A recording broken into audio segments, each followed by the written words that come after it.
In just a moment, Autolite presents Suspense with Edmund O'Brien and Ann Blythe.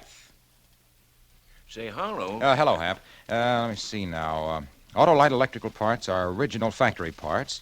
When your car's electrical system needs attention, play safe. Get Autolite original factory parts, the choice of car manufacturers. Harlow. Gosh, I wish I could get a super simple slogan to sell all owners of Autolite-equipped cars on how important it is to replace worn parts on their generator, starting motor, or distributor, or for that matter, their complete coil and voltage regulator with Autolite original factory parts. Mm-hmm. You see, Hap, me hearty, here's the point. Whenever your car needs attention, whenever you need replacement parts, the smartest, safest thing you can do is drive down to your nearest Autolite service station or the dealer who sells your make of car and ask for Autolite original parts and service. Well, naturally, Harlow. Let's hear some more about it later. Here's Suspense.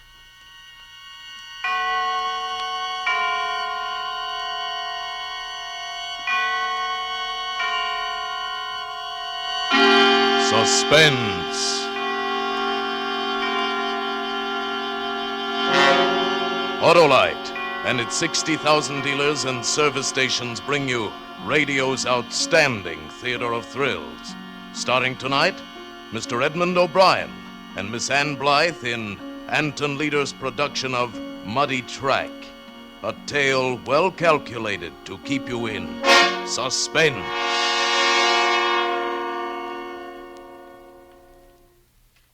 They say to me, "Don't be bitter, Harry." Well, I'm not bitter. They say, "Forget it, Harry." That I can't do. I'll never be able to forget it, or her. How did it happen? Well, like practically every important thing that ever happens to anybody, it just happened. I was in the bar, see? Got a match? I said got a match. Who, me? What's the matter? Girl shy or just match shy? I thought you were talking to the bartender. Here you are. Well, I'm glad we got that straightened out. What are you drinking? Coke? At this hour? Clear me up on something, Angel Face. Are we trying to get acquainted with each other? You're cute. I'm broke, flat, busted. Go pick yourself another target. Have a drink on me. I only take a round when I can buy one back. I'm not trading. I'm buying. You could have fooled me. I repeat, you're cute. Eddie, give my friend a bourbon. What's the matter? Been playing the nags? Oh, you read minds, too, huh? Simple. Track's open. That's a good suit you got on, and you've been nursing that coke for 20 minutes. Besides, your racing form's showing. Oh, that's pretty good. How's my future look? Depends. What do you do for a living? I'm glad you waited for me, Brandy. Augie. I like you to wait for me. When you don't wait, it makes me unhappy. Now, there was a guy I wouldn't want to see unhappy. He was friendly, all right, but he was overdoing it. Everything about him was too set, too sharp. Clothes, manicure, even his eyes, like two blue marbles. But, Augie, you said you wouldn't be here till 10. So? Who's this guy? The name's Clark, Harry Clark. Brandy, go powder your nose. Okay, Augie, you don't have to get in an uproar. You're always getting sore. What were you talking to Brandy about? No kidding. Is that her name? What were you talking about? Believe it or not, a job. Oh, so you're looking for a job. Where you from? Out of town. Tell me. You particular what you do? Why, what's the job? Answering the phone. That can't pay much. 5% of the take. What take? I'm Augie Persian. I run the books in this town, and I've got a new setup. For you, if you want it. Ah, a bookie, huh? That's a new one for me. Well, I don't know if... Say, why would you want to give me a job? You want the job or don't you?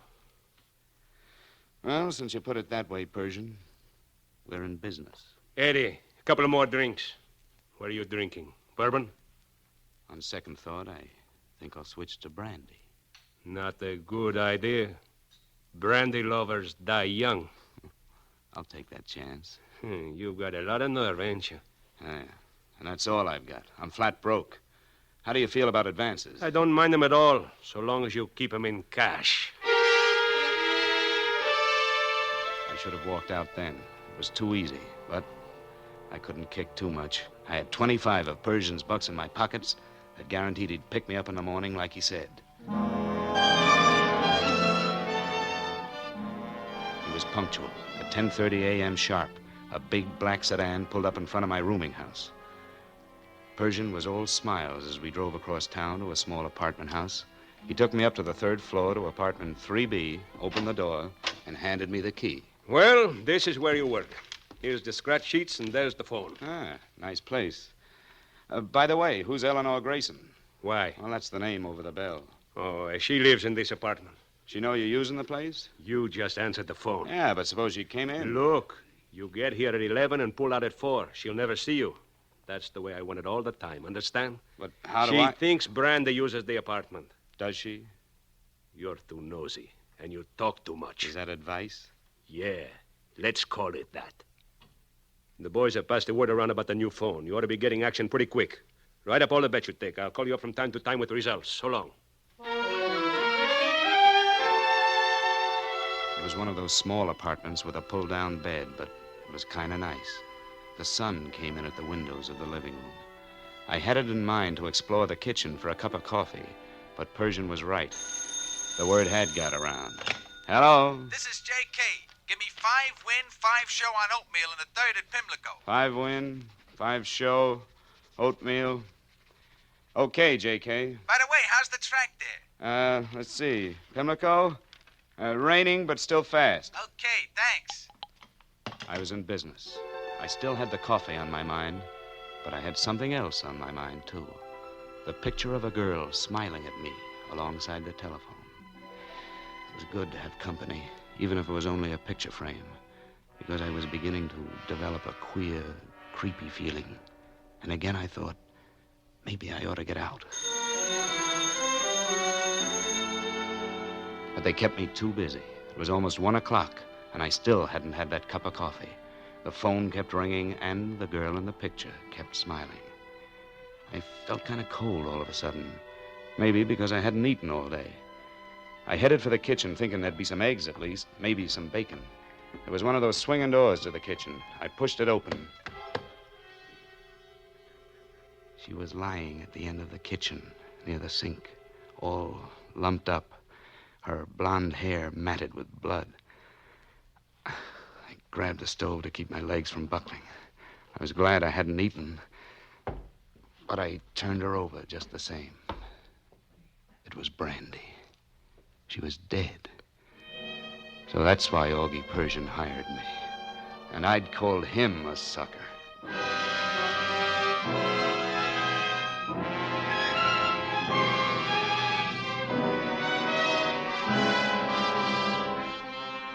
For Suspense, Autolite is bringing you Edmund O'Brien and Ann Blythe in radio's outstanding theater of thrills, Suspense.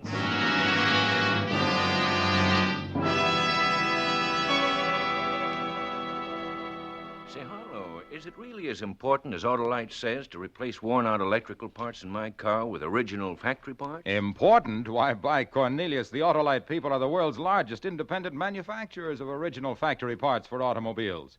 More than 10 million cars are equipped with Autolite parts. No. Think of it. Generators, distributors, coils, starting motors, spark plugs, batteries, and a whole host of other automotive parts are made by Autolite. And every one of those parts is precision designed by Autolite engineers who know cars better than old Dobbin knows his oats. Sure do. By Cornelius, your car will take to original factory parts like ducks take to water. And listen to this, Hap. That Autolite service. Authorized factory service, too? Yes, authorized factory service, too, Hap. Why, those skilled Autolite servicemen are factory trained to pamper, pet, putter, and pry till they get pinpoint perfection from every electrical unit in your car. Let me tell you, that combination of Autolite original factory parts plus Autolite authorized factory service is unbeatable, unmatchable, unexcellable. Tut, Harlow, it's time to become suspensable. And now, Autolite brings back to a Hollywood soundstage Mr. Edmund O'Brien as Harry and Miss Ann Blythe as Eleanor in Muddy Track, a tale well calculated to keep you in suspense.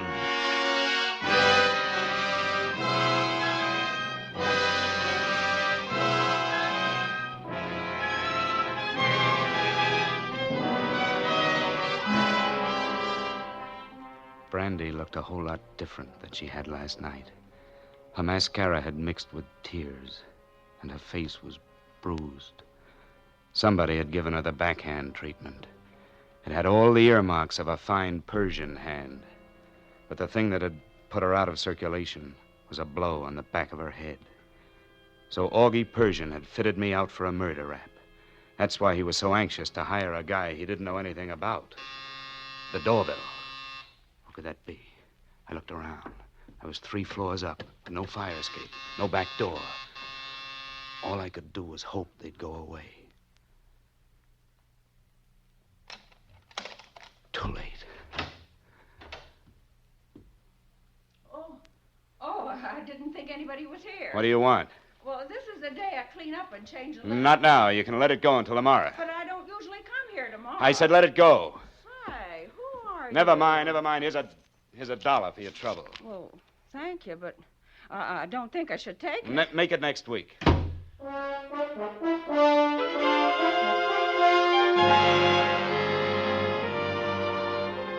had to force myself to wait there till I could be sure she'd gone away to clean another apartment. Finally, I let myself out, carefully. It was good to get out on the street again. People, kids, and somewhere somebody laughed. If I hurried, I had a fair chance of getting out of town. I could keep out of Persian's way. I walked all the way to my rooming house when the thought hit me. Stopped me cold. Fingerprints. I'd left them all over the place. I started back on the double. Ran all 3 flights up to the apartment. Opened the door with the key Persian had given me. Fingerprints. I had to get rid of them all. I picked up the phone. Wiped it clean. The kitchen. I tried to keep my eyes away from her. But I couldn't help it. She looked so pitiful there on the floor. And then I noticed something clutched in her hand. A pasteboard. I carefully forced her hand open. It was a pawn ticket. I put it in my pocket and started to get up. Oh! It was the girl in the picture. She was leaning against the kitchen door, her face white with shock. Is she dead? Yes. Who are you? What are you doing here? How did you get in this apartment? I live here. Oh, and you're Eleanor Grayson. Yes, who are you? I'll ask the questions. Come on, I'm a detective. Let's get out of here. I herded her out of the apartment. She thought I was taking her down to the station, but I steered her into a chop suey joint. I ordered some tea for her. She looked like she was going to faint. She drank it. Feel better? Oh, yes. Yes, thank you. I'm sorry to be such a bother. I guess it was quite a shock. No. No, not really. What do you mean? Brandy was a strange girl, always getting into trouble. Always getting mixed up with the wrong sort of men. You've known her long? All my life. We're from the same town. Came here together. Shared the apartment for a while. Uh-huh. She worked on the elevator next to mine in the Broadway building, but she hated it. And then one day a photographer rode in her car, and the next day she was a model. That's when she took the name of Brandy. Her real name is Evangeline. She had the face of a Madonna, but... I know. I met her. Looked like uptown, talked like downtown. That must be... Yeah. Now, take it easy. Take it easy. Now, tell me, what was she doing in your apartment today? She paid half the rent. Well, she said she needed to use the phone for modeling appointments, but I never really believed that. I needed the money.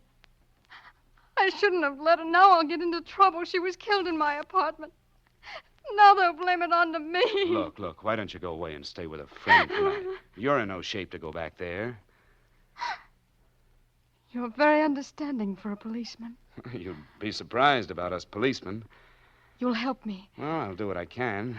You promise? Yeah, sure. Don't bank on it too much, but everything I can. It was a lousy trick to lie to her like that. Poor kid. She'd be all right. And I needed time. That siren meant that the chase had started. It was my skin I had to worry about. I put her on a streetcar, and I headed in the opposite direction on another one. I had to transfer twice to reach the spot I was bound for. The safest way to get out of town. About an hour later, in a diner on the outskirts of town, I found my boy. Yeah, I'll give you a ride, Mac, but I ain't highballing out till midnight, and I can't pick you up here. Insurance spotters around. Know where Fremont turns into Kelso by 101? Yeah, I'll find it. Well, look, be there by the signal a little after 12. I'll pick you up. I went back to my rooming house to get my stuff. My rent was paid. I wouldn't have to see anybody. I'd sure be glad to get out of this town. You made me lose a bet, Clark. He was a fat man, and he was holding a cigar. He put the cigar in his mouth, and I was conscious of dimples, 3 of them, one in his chin, one in each cheek. I had never seen him before. Yeah, I bet you wouldn't be fool enough to come back here. What do you want? I'm the contented type. I hardly ever want nothing. But Augie does. Augie Persian. He wants to see you. Bad.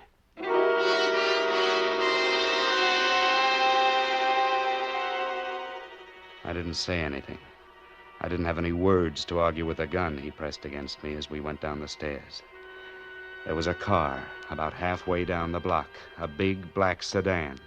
I knew that once I got into that car, the chances were I wouldn't climb out again. So I made a run for it. Ducked into an alley. Don't be a sucker, Clark. I hid behind a bulge of a chimney. As he came around, I let him have it. Oh, right in the stomach. He went down like a paper sack filled with water. He just sat there and grinned, holding onto his belly, sucking in air like an asthmatic. I ran to the other end of the alley and rolled my first 7 when I hit a bus sign advertising beds at $50 a throw. This would be my hideout until 11:30, when I'd catch my truck ride. I hit the pillow, shut my eyes.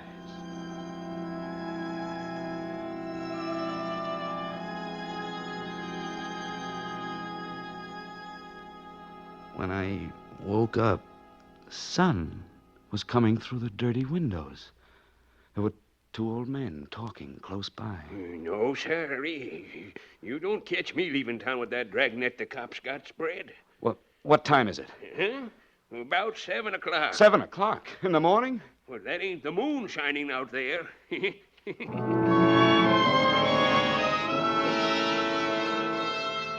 I'd lost my chance to get out of town. But what was worse, dragnet, he said. I had to find out. I dashed out onto the street to buy a paper, and then I discovered it. I was clean. Somebody in the flop house had rolled me. I didn't have a penny. And the newsboy hollering his head off about mysterious man sorting models killing. I couldn't afford to float around town with no dough. I couldn't afford the chance of ending up in a police lineup. And I certainly couldn't afford to let Persian get his hooks into me. There was only one other person I knew. I had to risk seeing her. I made my way to the center of town. I went through an arcade into the Broadway building and watched the elevators. She was running the second one from the right. I went up to the top floor on one of the others and got off and waited. When her car registered near the top and nobody was in the hall, I pressed the button to signal.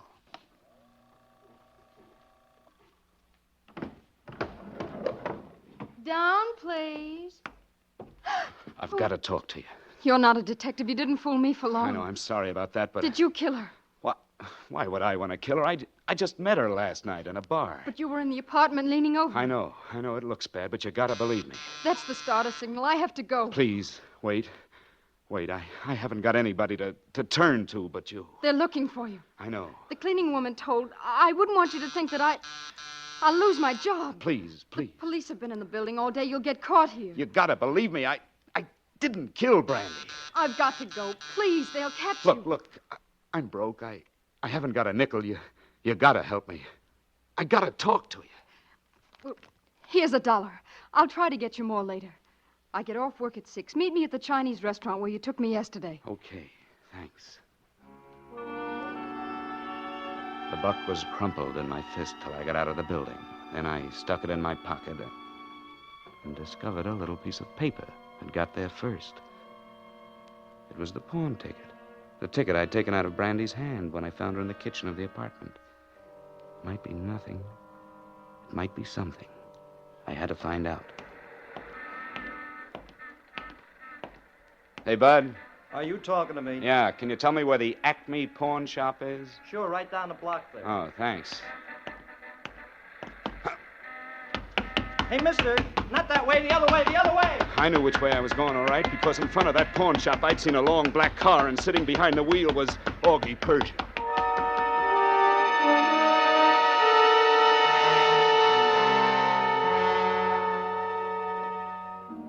I spent the next 2 hours in a movie, but I don't know what the picture was about. That pawn ticket kept bothering me. And Eleanor, was she really on my side? Could I depend on her? I decided to go to the Chinese restaurant, all right, but I wouldn't go in. I'd wait a few doors down the street. If she was on the level, she'd come alone. Here I am. What? You said the restaurant. Hi. Are you hungry? No. Let's walk. It won't be safe to walk. They're looking for Oh, you. come on. We can't stand here. Well, there's the park across the street. It'll be dark soon. All right.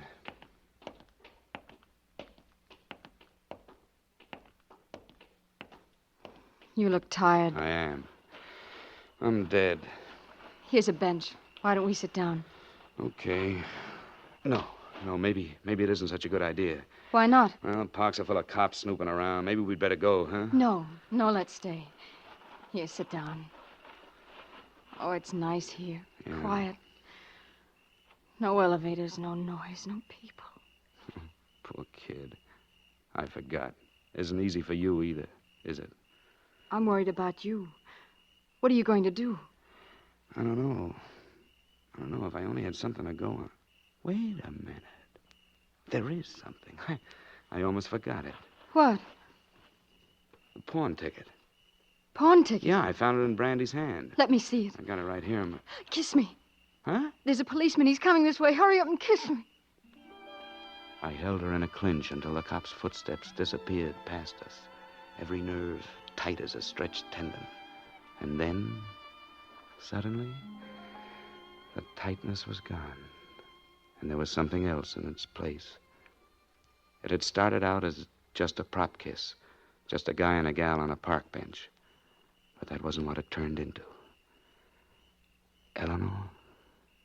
Oh, Harry. I didn't notice it before. You're beautiful. Oh, Harry. All day I've been running and running. Just now, 30 seconds ago, I started to slow up. I know. There isn't much time, Harry. Please let me see the pawn ticket. Sure, honey. Got it right here. What's the matter? That car down there. Where? Big black sedan. Look. See? Just stopped without lights. Persian's car. Persian? Yeah, but how did he know where I was? Harry, give me the pawn ticket. We got to get away from here, Eleanor. Come on. No, wait. Come on, don't be silly. Come on, hurry. Stop! What are you doing with that gun? Never mind. Just hand over the pawn ticket. Why are you so anxious to have it? What's this all about? Don't ask questions. Just give me the ticket. All right, Eleanor. Put down the gun. Go ahead. I'll give it to you. No tricks now. Oh, of course not. No tricks. Oh!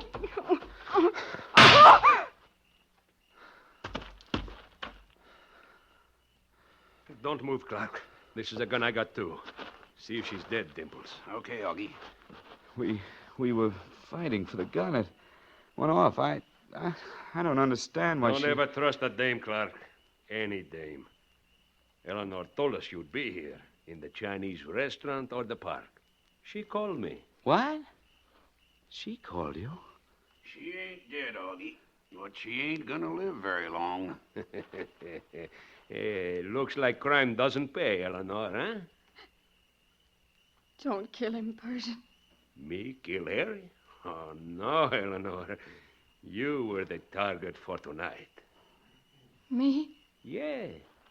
But you saved me the trouble. Persian, you're crazy. You're crazy. No, you are, Clark, for trusting her. Why don't you tell him, Eleanor? Tell him why you killed Brandy. How you'd been hacking her clothes, her jewelry. How she finally caught up with you. I didn't mean to kill her. She found a pawn ticket, threatened to have me arrested. She slapped me and we had a fight. She fell and hit her head on the sink. I didn't know what to do. Ran away. And just then a perfect fall guy turned up. Friend Harry here. Oh, that's why she needed this pawn ticket. What pawn ticket? This one. Huh? Well, this ties it all up. She had to have this. Even if I had fallen for her double cross and rubbed you out, this ticket would still point to her. Harry. What, Eleanor? Tell me. I didn't want to. If only we'd met before,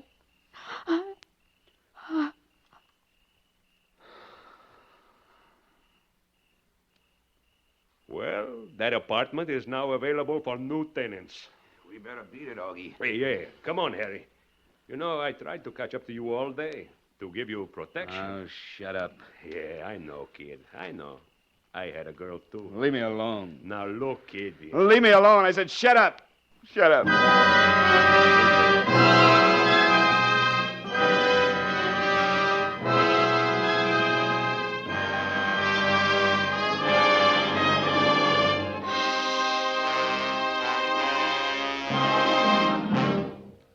Thank you, Edmund O'Brien and Ann Blythe, for a splendid performance. Mr. O'Brien and Miss Blythe will be back in just a moment. Hello. Where in the world do you get all those Autolite adjectives you throw around? Ah, those aren't adjectives. Those are facts. And the fact is, I, old Harlow, A for Autolite Wilcox, would give a mountain of money for a meaty, memorable motto to remind America's millions of owners of Autolite-equipped cars to accept no substitute for Autolite parts. For there is no substitute for Autolite parts. So, friends, if you want really reliable electrical parts and service, drive down to your nearest Autolite service station or the dealer who sells your make of car and ask for Autolite original factory parts and service. Tell him I sent you and you'll be taken care of extra pronto. Harlow, listen. Autolite? You will find Autolite service stations listed in your classified telephone directory under Automotive Electrical Equipment. And remember, your Autolite electrical system is the lifeline of your car. Right, friends. And here's something else to remember. Autolite means spark plugs. Ignition engineered spark plugs. Autolite means batteries. Stay full batteries. Autolite means ignition systems. The lifeline of your car.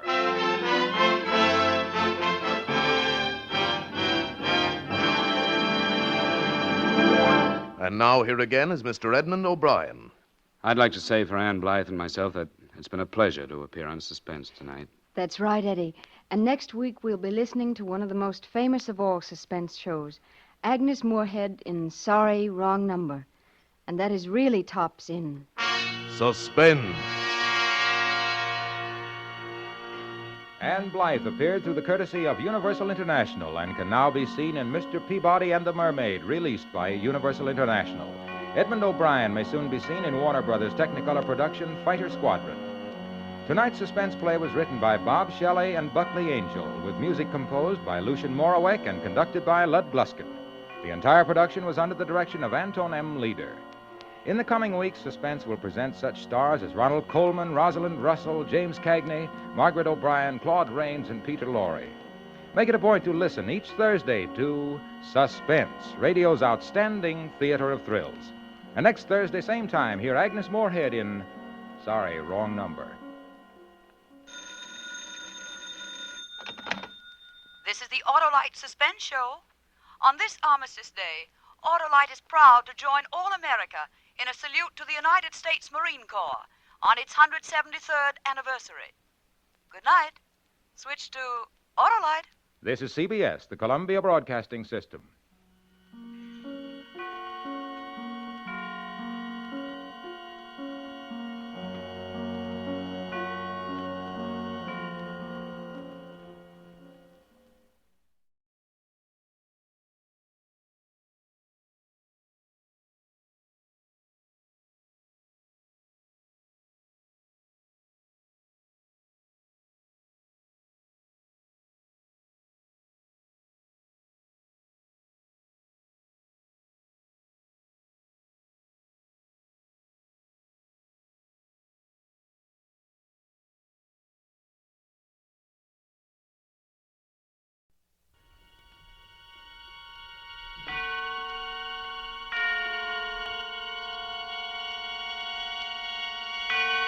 Now, Autolite and its 60,000 dealers and service stations present Suspense.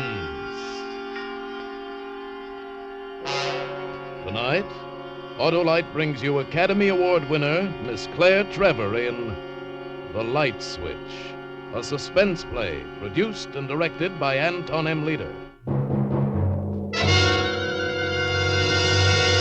Friends, it's the peanuts, popcorn, and baseball season. And the time to replace worn-out narrow gap spark plugs with a set of those revolutionary new wide gap Autolite resistor spark plugs. You'll get smooth idling, more positive firing on leaner gas mixtures, actually saving on gas. Yes, these winning benefits are all made possible by a newly developed 10,000 ohm resistor built right into every Autolite resistor spark plug. This exclusive Autolite resistor makes practical a wider spark gap setting, and that's what does the trick. What's more, Autolite resistor spark plugs with this exclusive Autolite resistor cut down on radio and television interference. So, folks, see your Autolite dealer and have him replace old, worn-out, narrow gap spark plugs with a set of the new Autolite resistor spark plugs. Remember, you're always right with Autolite. And now, Autolite presents Claire Trevor in a tale well calculated to keep you in suspense.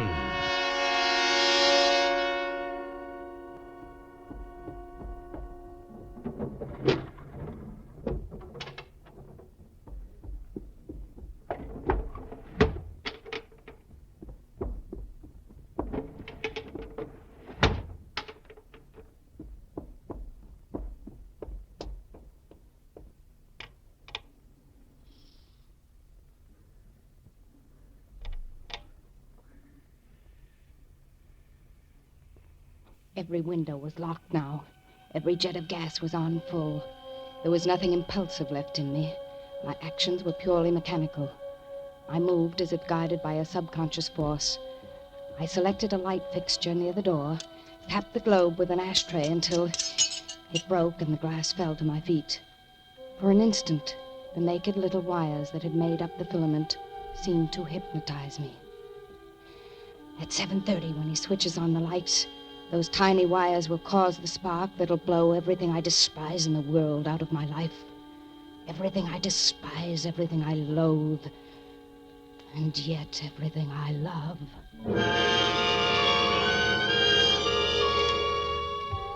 The gas in the little room was beginning to make my eyes smart, and I realized I had to get out of there.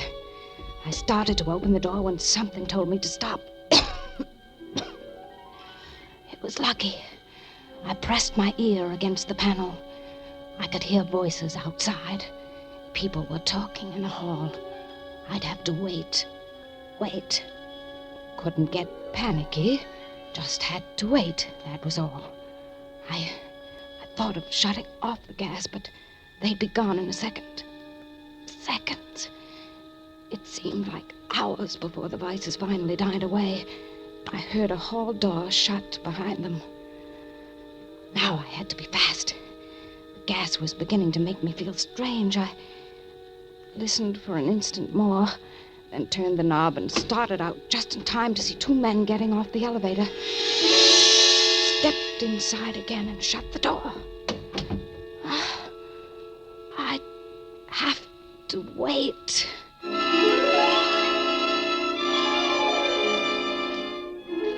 I don't know how long I'd been waiting. I tried to piece together what had happened. How I'd gotten here. I was getting dizzy. Skit, Webb. It all started with Skit. My head was whirling. Lights were flashing in front of my eyes. Lights like the ones down on East Main Street, on the burlesque marquee, next door to Skit Webb's office. I'd never been down on Main Street before. I remember it was a strange, dirty... It frightened me. I remember running upstairs to Skit's office. Hello? Is this the office of Mr. Webb, private detective? That's what the sign says. Who are you? I'm Mrs. John Winston. I'm in a hurry, so I'll make it clear exactly what I want. There's a banker named John Winston. Your husband? Yes. Now, Mr. Webb, I'm certain there is nothing wrong, you understand? I just want to check, that's all. I want you to watch John for a few days, then we'll just forget the whole thing. Better start at the beginning. I don't think that's important. It is to me. They call it background. Mr. Webb, I came here to tell you what to do, not to be questioned. Perhaps I should point out that I could certainly have afforded a more, shall we say, prosperous agent. Yeah. Let's say prosperous. I've been married a long time, and John has never given me any reason to believe that there was anything or anyone else, you understand? You mean until lately? I mean never. In other words, out of a clear sky, I begin to suspect something. I'm here to hire a private detective, not to listen to your insinuations. If you don't want or need the job, there are others. Sure, I need the job. We both know that. Don't we, Mrs. Winston?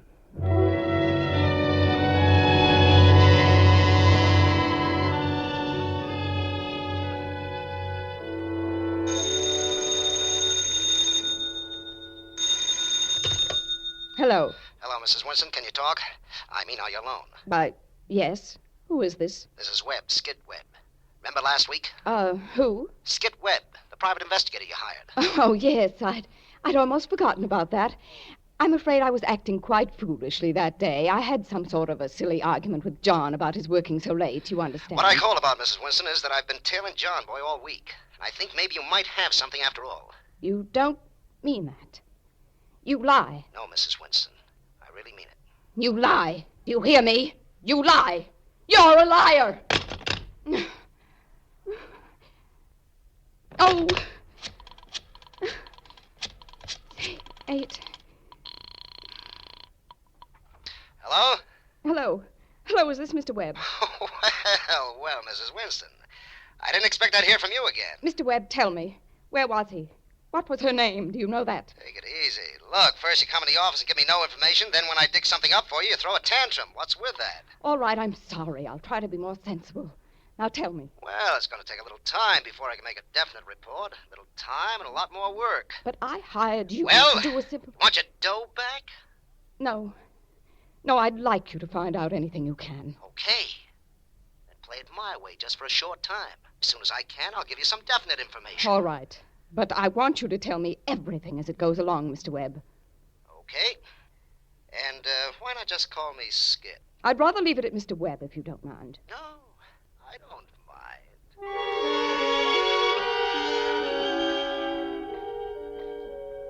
mind. No, I never want to call you Skid. My head throbbing, splitting. I was on the floor. Gas. 7:30. 7:30, it would be all over. The gas, I could smell it. Horrible. No, it wasn't gas. It was wisteria. Yes, the odor of wisteria, as it was in the park that day. I was standing on the edge of a walk near a bed of white tulips in the wisteria. I love wisteria. You've been waiting long, Mrs. Winston? No. Well, come on, let's go over that bench. There now. What do you have?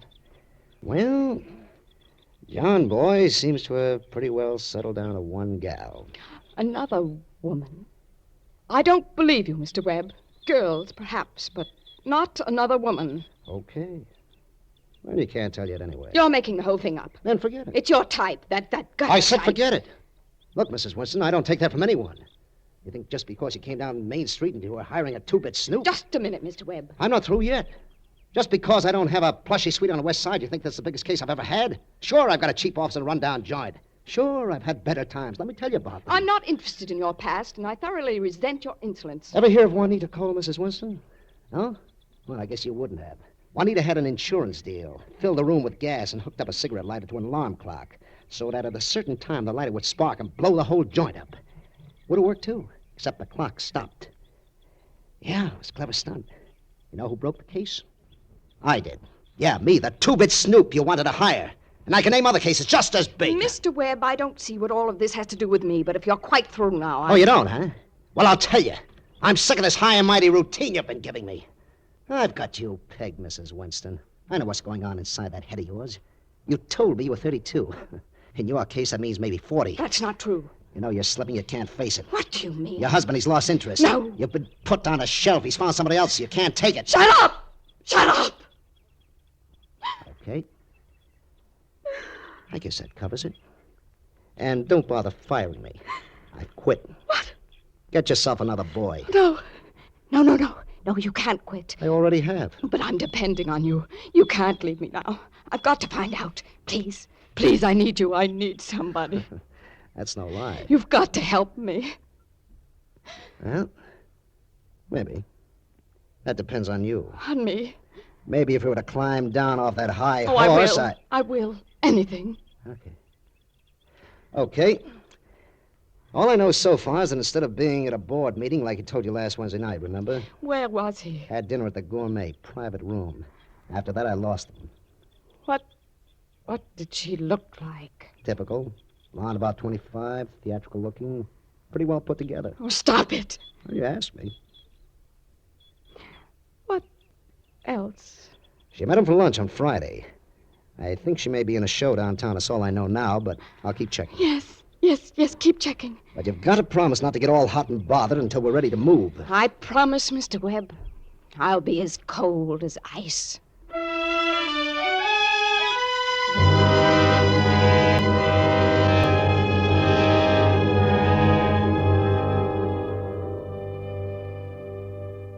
Mrs. Winston, Skid Webb. This is it. Oh. John Boy's girlfriend is a dame named Terry Williams, an ex-choruser from the Latin Club. Ex since she nailed onto John Boy, that is. Go ahead. She's living at a hotel downtown. Now, look, you can do one of two things. Either rush right down there, tip them off, and they'll clam up, or play it clever and wait for the kill. I'll be clever. Okay. It's a pretty good joint, sort of upper middle, the Bren Carlton. Thank you, Skit. Shouldn't be long now. I'll let you know when at a crucial time. You know what I mean. Then we'll... Tobacco number. And piano piece. That's... Here it is.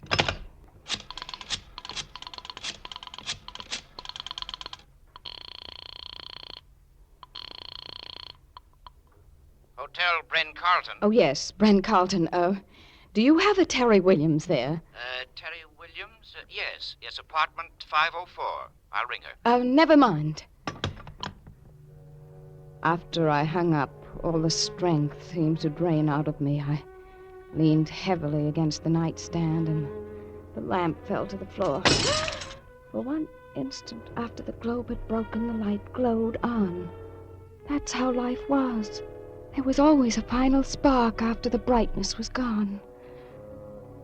Now I knew what I was going to do about John and me. No long, drawn-out divorce. I was going to kill him. I'd be clever enough even for Skit Webb. But John would die.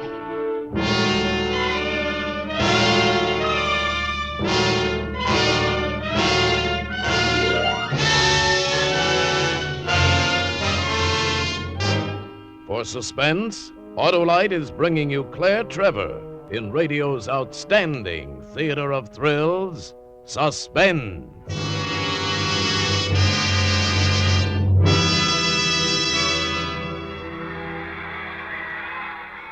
Say, Harlow, it's the ninth inning. 50,000 people, Hap. I can't resist it. I'll tell them. Hey, tell them what, Harlow? Here goes. Take out those old narrow gap spark plugs. Go to bat with a set of wide gap Autolite resistor spark plugs.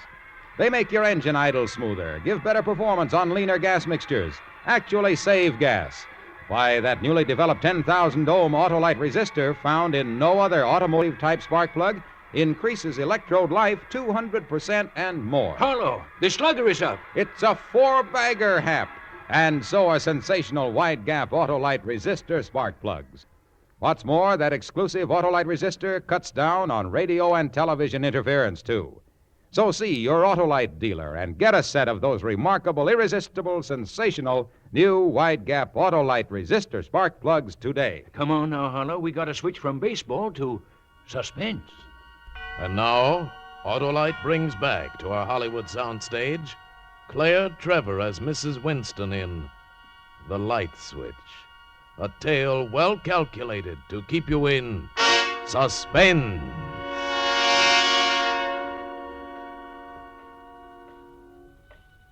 I could hear the steady hiss of gas, the gas filling the room. The trap I'd set for my husband, John, and his girlfriend wasn't working out the way I'd planned. I had to get out of the room. My plan was falling to pieces. My life falling to pieces. And like a person drowning, I was remembering.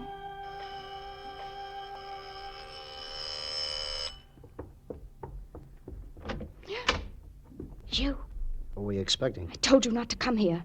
John hired a private nurse to be with me all the time. Is that why I didn't get my money this week? Of course not. Come inside and be quiet.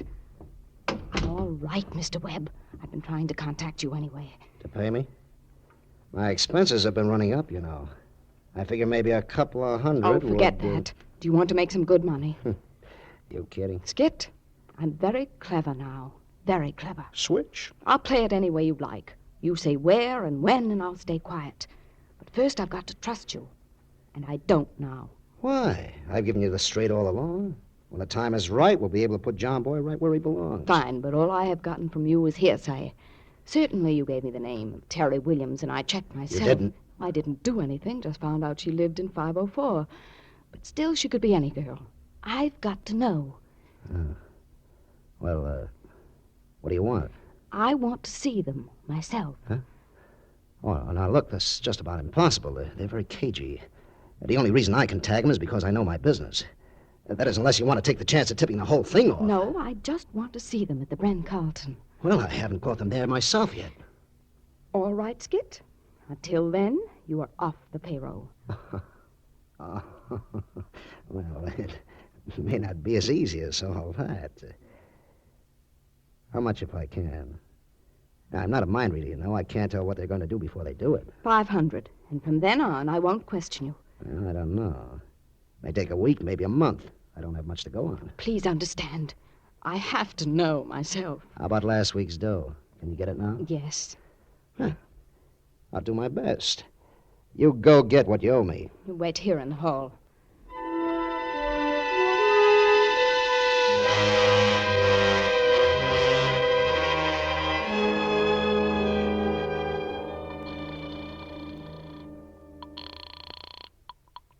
Hello. Skit, you told me you were going to call this morning. I've been sitting by the phone all day. Well, I didn't have anything to report this morning, but I do now. I was just going to call you. Tell me quickly. You called me yesterday and said that John Boy was going away for a weekend. Yes.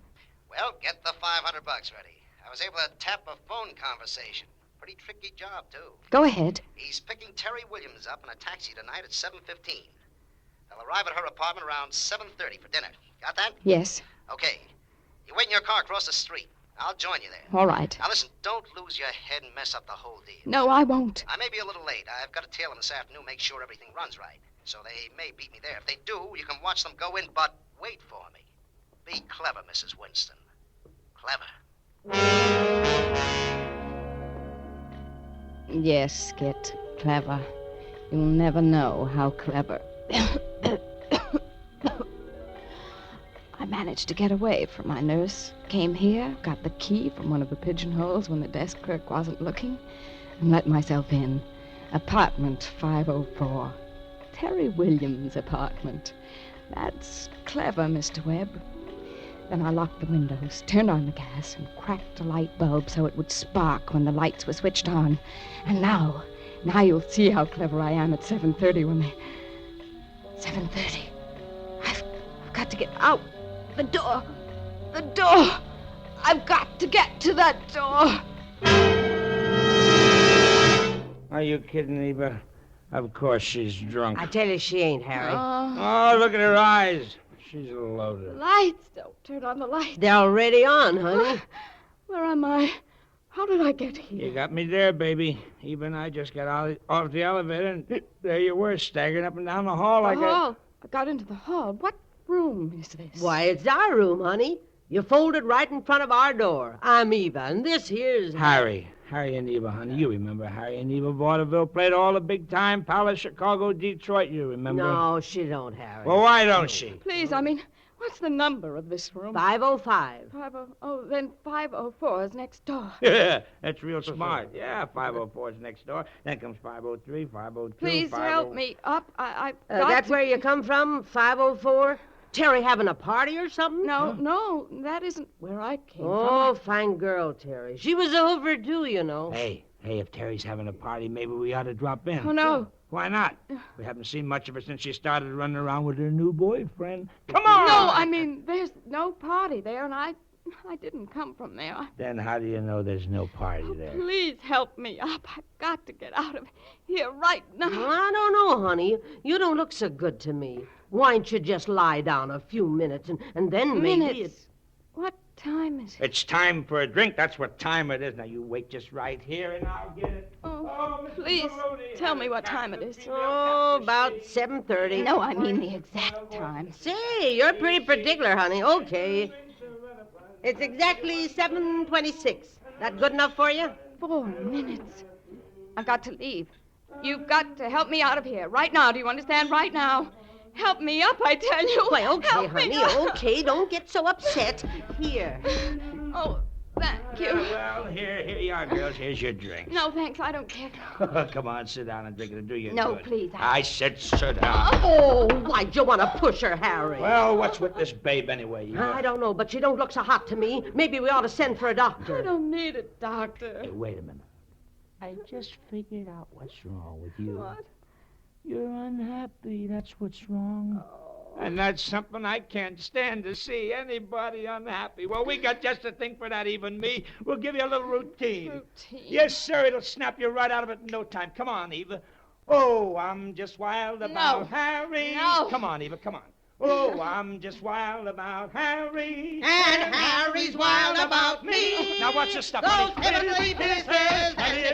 Stop it! Stop it! Well, how about that? How about that? We're giving her class, and all she can say is stop that. Now, look here, Oh, sister. let her alone, Harry. Can't you see she don't feel so... Here, honey. You let me help you. There. Thank... Now, the door... Maybe what you need is the drink. Well, what do you think I offered her a couple of minutes ago? That ain't what she needs. She's loaded already. What she needs is air. Air. That's right, air. What I need is some air. Let's go out and get some air. Well, what's wrong with just opening the window? Ha-ha! Hey, Eva, look. Huh? Terry and that new boyfriend getting out of a cab. Now we can have a party. I don't want a party.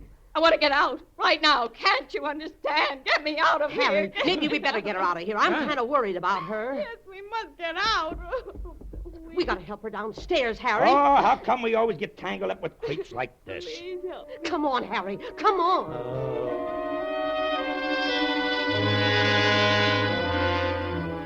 And finally, we were out in the hall, and Harry started to ring for the elevator. Only John would be coming up on the elevator. I insisted we take the stairs. Told them elevators made me dizzy. I knew they thought I was crazy, but I didn't care what they thought. Just as we reached the lobby, I caught sight of John's gray coat disappearing into the elevator, and she was right behind him. Eva and Harry tried to drag me with them to the bar down the street, but I refused, and they went on without me. I waited in the lobby. The indicator over the elevator door stopped at the 5th floor. They were just getting out of the elevator, and now they must be walking down the hall.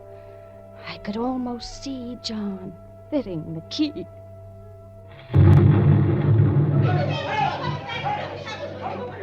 I walked quietly out of the hotel lobby to my car down the street. I felt better now.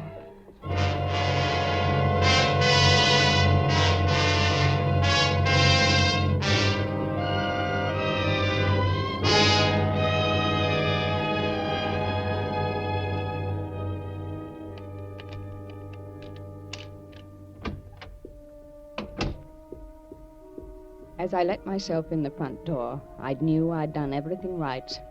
I'd been clever. And now there was only one thing to remember. I must act shocked when they call me to tell me John is dead. John! Hello, dear. John! Why, yes, I came back for my coat. Incidentally, where is it? The gray one. I was positive it was in the hall closet, but I can't find it. Who could have taken it? Did someone borrow it? Darling, what's the matter? I thought you Where have you been, dear? Oh, you shouldn't worry me like this. didn't have your coat. But I just told you. I started on my trip and discovered I'd left it behind, so I came back for it. Oh, please, dear, you mustn't get so upset about trifles. You're not well. And here you go running around when you're not supposed to leave the house. Oh, really, I've tried to be considerate with you, but I... You have been considerate, John. Very considerate. You've been a perfect husband.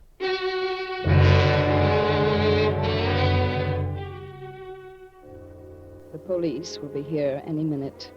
When I called, they said they'd be right over. It's strange how it all worked out. He intended to make a lot of money off me, but I never had a chance to give him the $500. He thought he was so clever, but all he made was expenses. And I thought I was being clever, too. I killed 2 people. Terry Williams and her boyfriend, Skit Webb.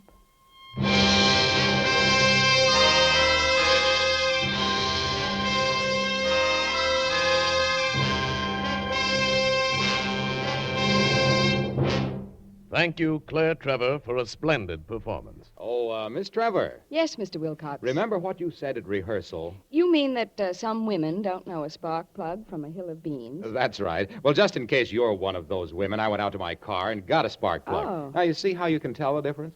Oh, why, of course. On this spark plug you handed me, it plainly says auto light resistor. And I doubt whether a hill of beans is marked at all. I doubt it, too. And besides, a hill of beans is not made by Autolite, which makes more than 400 products for cars, trucks, airplanes, and boats in 28 Autolite plants from coast to coast. Yes, sir, and Autolite also makes complete electrical systems for many makes of America's finest cars. Batteries, spark plugs, generators, starting motors, coils, distributors.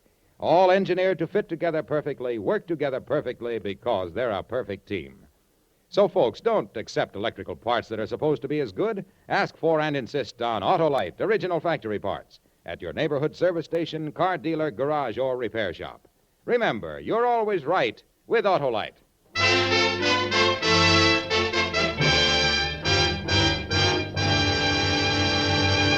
And now here again is Miss Claire Trevor. It's been a pleasure to appear here tonight with this great cast of suspense actors and actresses. And I'm expecting almost as much pleasure from listening next week when radio's outstanding theater of thrills brings you Jimmy Stewart in Revenge, another gripping study in Suspense. Claire Trevor will soon be seen co-starring with Fred McMurray in Borderline Productions' forthcoming picture, Borderline. Tonight's suspense play was written by Richard Vodra, with music composed by Lucian Morawek and conducted by Leith Stevens. The entire production was under the direction of Anton M. Leader. In the coming weeks, Suspense will present such stars as Frederick March, Joan Crawford, Agnes Moorehead, John Lund, and many others.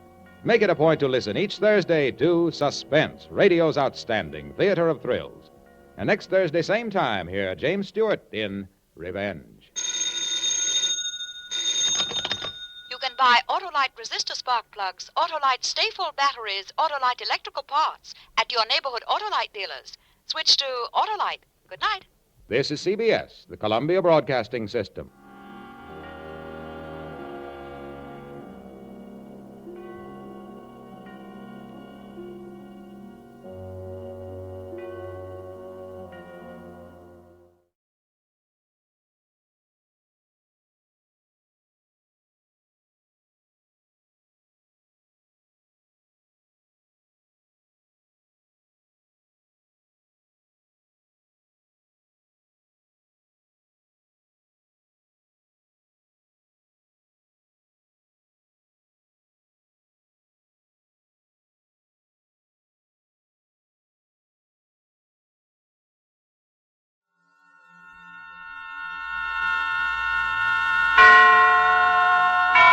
And now, tonight's presentation of radio's outstanding theater of thrills, Suspense. Tonight, the story of a woman who can't escape from her dreams. We call it I Saw Myself Running. So now, starring Miss Charlotte Lawrence, here is tonight's suspense play, I Saw Myself Running.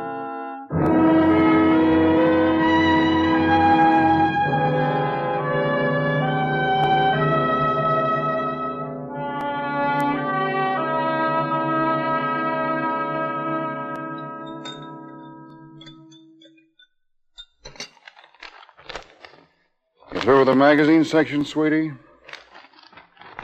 Thanks. You want the woman's page? No, thanks. Freddie. I had the strangest dream last night. It scared me. Why didn't you wake me up? Why? Wouldn't have done any good.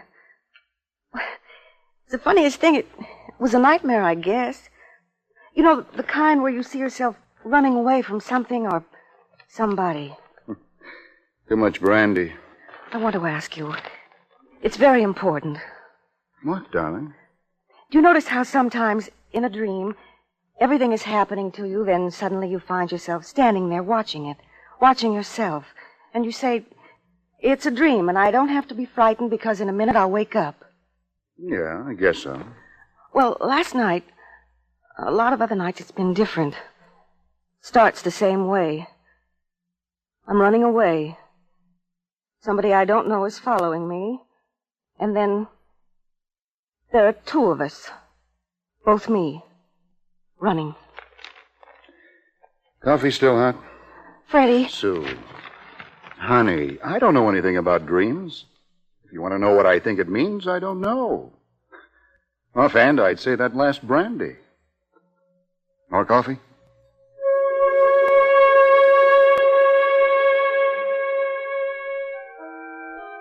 How do you explain a dream? You don't. You can't. At first it frightens you, then as the morning passes it fades. By lunchtime, it's forgotten. Freddie and I went to bed early that night. I think I was a little surprised when it began again. I didn't realize I was asleep yet, but it was there, the same as the last time. A face, far away. Around it was a piece of cardboard with circles drawn on it, the face in the center. And it went round and round. First only a dot, and then it came closer. The noise came with it. And everything was spinning so much it made me dizzy. But I could always see it right side up. It was very close to me, and the face was somebody's I'd never seen before. It was a man, I think. And I knew that he didn't care. And I wanted to cry. Then it was gone. I was alone in a big hall. And I thought I'd seen the place before. But I couldn't have, because I knew it was only a dream. Even then I knew I was dreaming because I could see myself. There was a wide staircase going up into a dark place that was higher than any place I'd ever seen. I was at the foot of the stairs looking up. My face was frightened. I saw myself open my mouth to say something, to call upstairs into the dark. Don't come down, please. Don't. I don't want to see you. I'm afraid. Don't come down. But I'd never heard myself before. Not really. I always thought I'd said things in dreams, but not this way. Not so that I really heard. And the voice wasn't my own. I found myself looking up the staircase with her, and there were two of us standing next to each other, touching. I could feel her hand. It was warm. Don't. You mustn't come down. Who is it? I don't know, Susan. I never know. But it's up there in the shadows. What does it look like? Listen. I'm afraid.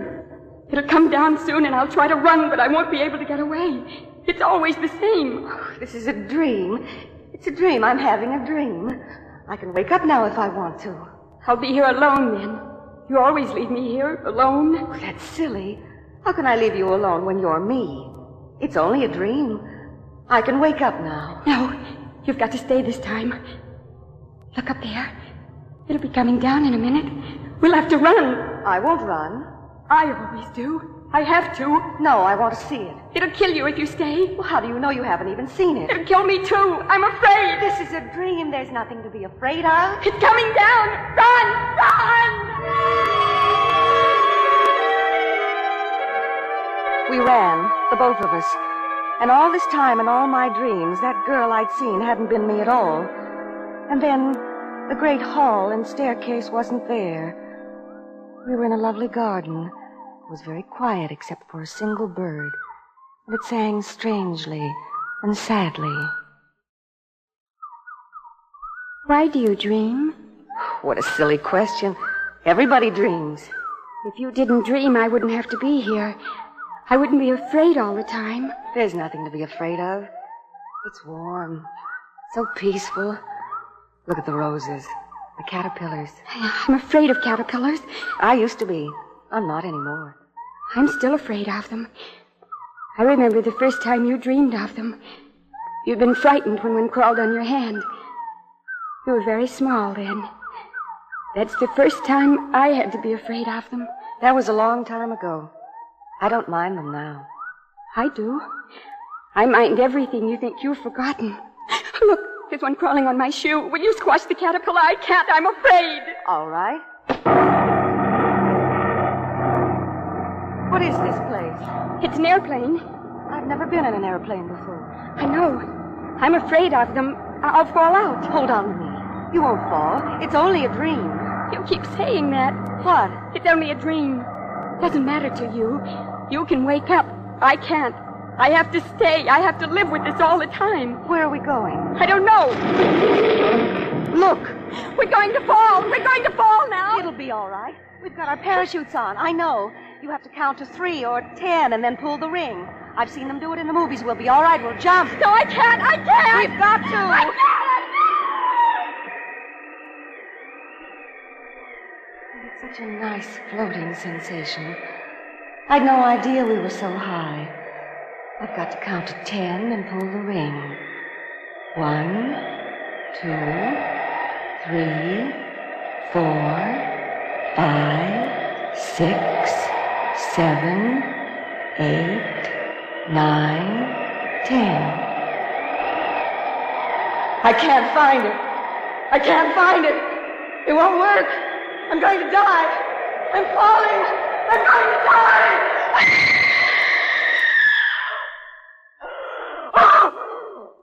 Honey, wake up. Susan, wake up. You're dreaming. Susan. Freddie. It's all right. You're okay now. It was a nightmare. I was falling. I fell out of an airplane. I was going to die. It's all right. You're right here. Everything's fine, and it's nearly 4 o'clock. Come on. You climb in with me. Freddie, I don't want to dream anymore. I'm afraid. It was like last night, the other nights, but worse. Now listen, Suze. Look at me. Do I sound the same? Do I sound the same? Honey, you're the... But there's 2 of us. When I go to sleep, when I dream, there's another woman there.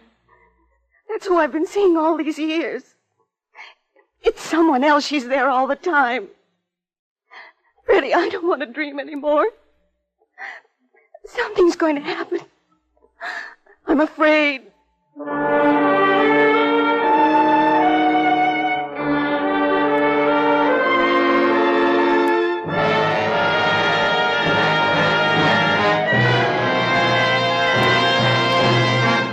You are listening to I Saw Myself Running, tonight's presentation in radio's outstanding theater of thrills, Suspense.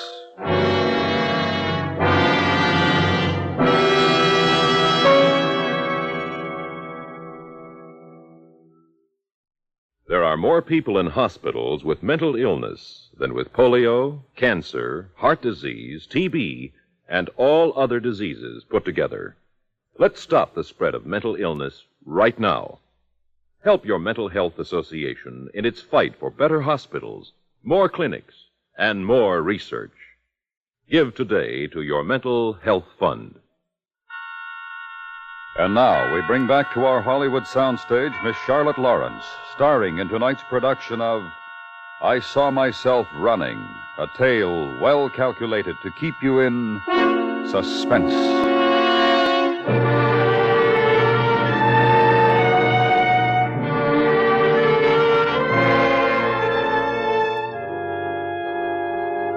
Freddie took me to the doctor. I tried to tell him about the dreams. When I finished, he examined me, tested my heart and blood pressure.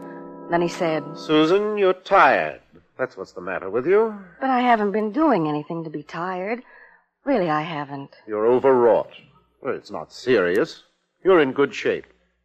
What you need is to get away for a few days. I feel all right. Just that dream. The girl. The one who looks like me. I want you to forget about that dream. It's only because you're tired that you have the dream in the first place. Now, I'm going to give you a sedative to take just before going to bed. A few nights' good sleep, and you'll be fit as a fiddle. I don't want to dream anymore. That's all. Patted me on the arm, smiling. Freddie smiled. And I took the little box of sedative pills home with me. I couldn't tell them. I couldn't make them understand. That night, I decided that I wouldn't sleep. I'd stay awake. And if I was awake, I couldn't dream.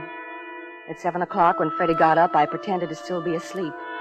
I heard him making coffee. Then he came back in, kissed me, left for the office. Somehow, I stayed awake the whole day. I tried to buy something at the drugstore to stop me from sleeping. They wouldn't give it to me without a prescription. And then, at 5 o'clock, Freddie called to say he had to entertain some out-of-town people that night. After that, I had to lie down on the living room couch because I felt sick. I won't.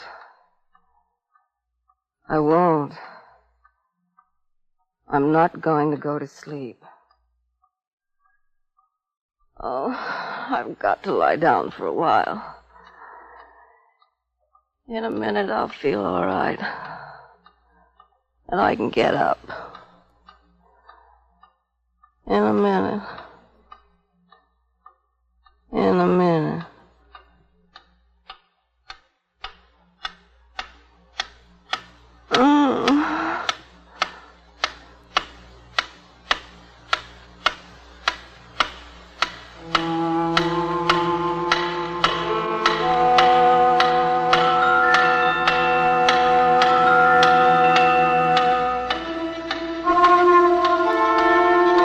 There's that big hall again, and the staircase. I can see her looking up into the dark. You didn't come last night. I know. I was waiting here. It didn't come down, though. The thing up there. You couldn't have been here. You're only me in a dream. When I don't dream, you're not here. I'm always here. I have to see the things happen. Things don't really happen in dreams. It's imagination. Oh, no, it isn't. Look up there, in the dark. It's up there, waiting. Soon it'll start to come down. How do you know? It does, and we'll have to run. But if we run, we can't see it. Perhaps if we didn't run and we saw it, we wouldn't be afraid anymore. It's going to come down. I know it is. We won't run. We'll wait for it. I can't. I'm afraid. Well, you're me. I'm not afraid now. You can't be. Look. The darkness at the top of the stairs seemed to move, take shape. And I heard her screaming. Slowly, painfully, she turned away from the stairs and tried to run. Her legs moved, but she stayed in the same place. Then the darkness started to come toward us. It swirled down the stairs, and there was a figure in it and a face. But the mouth in the face wasn't a mouth at all. It had no form, and the face changed and grew bigger, came closer. Around it, an awful blackness. And I saw myself running.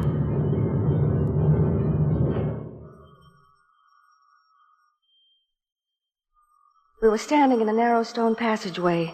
It was cold and damp, and the other girl who wasn't me was holding a gun. We both were. And we looked behind us because around the corner, out of sight, it was following. I heard the telephone ringing. And I couldn't understand how there could be a telephone in that place. I'm tired. I can't run anymore. We'll rest for a minute. It sounds like my telephone. How can it be? Because this is only a dream. If I wake up, I'll answer it. It's on the table at the end of the couch. I can wake up and answer it. No, you can't. I won't let you. I'm not going to stay here alone. I've got to wake up. You can't now. We've got to run again. It'll catch us. No. Hurry! I felt the cold horror behind us, and I ran, following the twisting passageway, and I knew that the telephone had been my last chance. My last chance to wake up. And I hadn't. I couldn't. There's a light ahead. It won't dare to follow us into the light. Are you tired? Are you? No. It's funny how we seem to almost float. I'm not tired at all. I don't think we need the guns now. I'm going to throw mine away. I'm not. I'm afraid of guns. I used to be. I'm not anymore. Wait a minute. Those two men. You see? In the entrance? Yes. I wonder why they're there. Maybe they'll try to stop us getting out. It'll be all right. Come on. It's Freddie. Freddie and Dr. Peters. I know. Freddie? Freddie? It's me. Susan. Stay where you are, Susan. Don't come any closer. But it's following us. We've got to get out. You'll have to go back. No. Go back, Susan. Go back into the passage. Oh, no. No. You can't come out anymore, Susan. Oh, but I must. Let me talk to them, Susan. You let me talk to them. I'll take care of it. You'll see. I saw her walk slowly to the entrance, to where it was light and there was sunshine. And the three of them talked very quietly. I couldn't hear what they were saying, but I knew it was about me. And ever so faintly, I heard the sound of the thing that was waiting somewhere in the blackness of the passage. She was pointing at me, and Freddie was laughing. And it made me angry. So angry that I forgot to be afraid. I ran over to them, and as I did so, they blocked the entrance, linking their arms to keep me back. She's told us all about you, Susan. It's taken us a long time to find you out. Oh, stop it. There's no such person. She's me. She's Susan. This is only a dream, and I can wake up whenever I want. Stop it! Stop it! It's true. Ask her. She'll tell you. My dear Susan, how can we ask her if you say she doesn't exist? You're tired, overwrought. Oh, I'm not. You mustn't say that. It isn't true. Please, let me out. I'm cold. I'm afraid. You kept her down here all your life. Now, because you're afraid and cold, you expect us to let you out and make her go back inside. Freddie, it's me.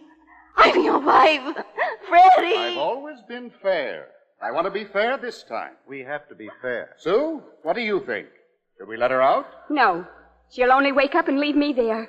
I want to wake up this time. Let her stay. You're all crazy. She's not Susan. I am. She's nobody. She's in a dream. Stop it, please. We have to be fair. We really do. If you only weren't so tired, so overwrought. I suggest we take a vote. Yes, that's eminently fair. A vote. I think so, too. Yay or nay? We let her out, yay. We don't let her out, nay. Sue? Nay. Doctor? Nay. And I cast my vote. Nay.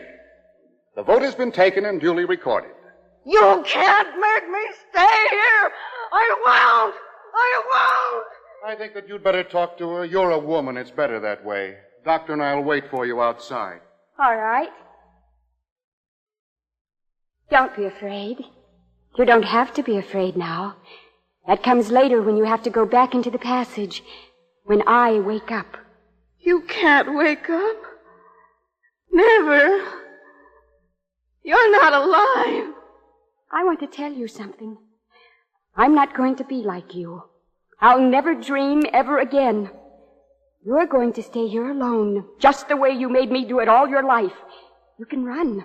You can run and never be able to escape, but I shan't come here to be with you. It's waiting for you. Can you hear it? No. Please. Don't make me. Please. It'll get me. Please. It won't get you if you keep running, but you mustn't ever stop. I'm afraid. It's dark. I'm afraid. Please. Don't make me go back. I'm Susan. I've got to wake up. Please. I'm afraid. It's so dark. So dark.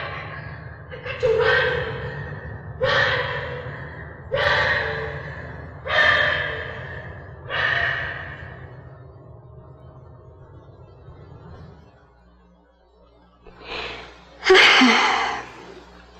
I think I'll wake up now.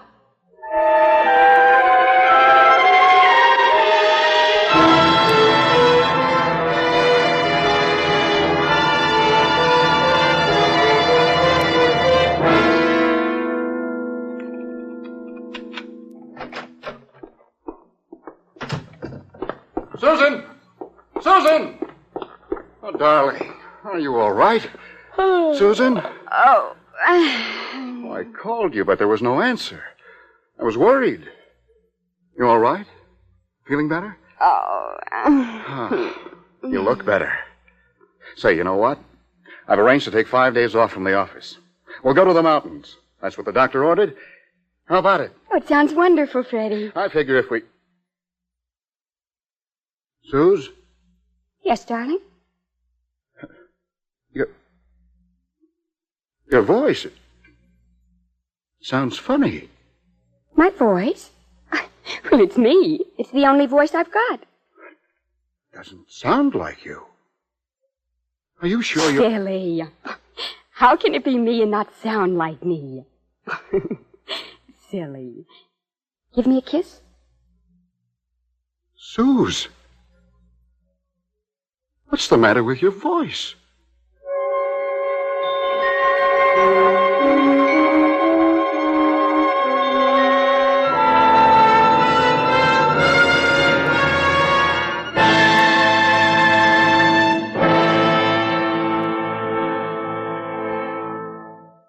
Suspense, in which Miss Charlotte Lawrence starred in tonight's presentation of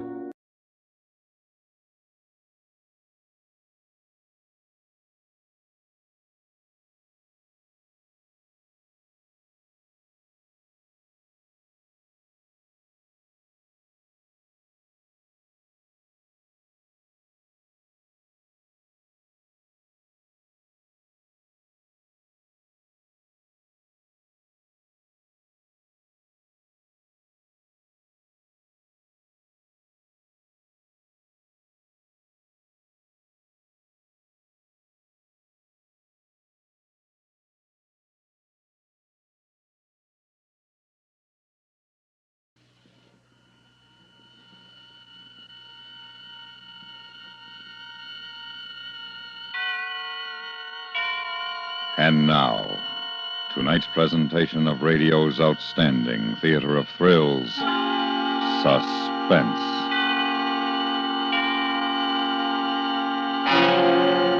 Tonight, we bring you a transcribed story of 3 women and their vigil of death. We call it Waiting. So now, starring Vivi Janis, Paula Winslow, and Charlotte Lawrence, here is tonight's suspense play, Waiting.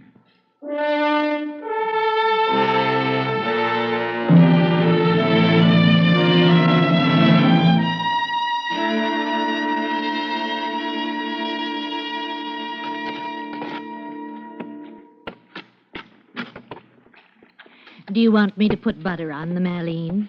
I don't care. Told you I wasn't hungry. I couldn't eat, not now. I don't see how you can. You've got to. It's no good going on like this. Is Harriet coming? I think so. She said she would. Oh, I hope she gets here soon. Everything will get cold. Stop it. Why don't you stop it? How can you talk as if nothing's happening, nothing's going to happen? I can't eat. I'd be sick. I'm going to my room.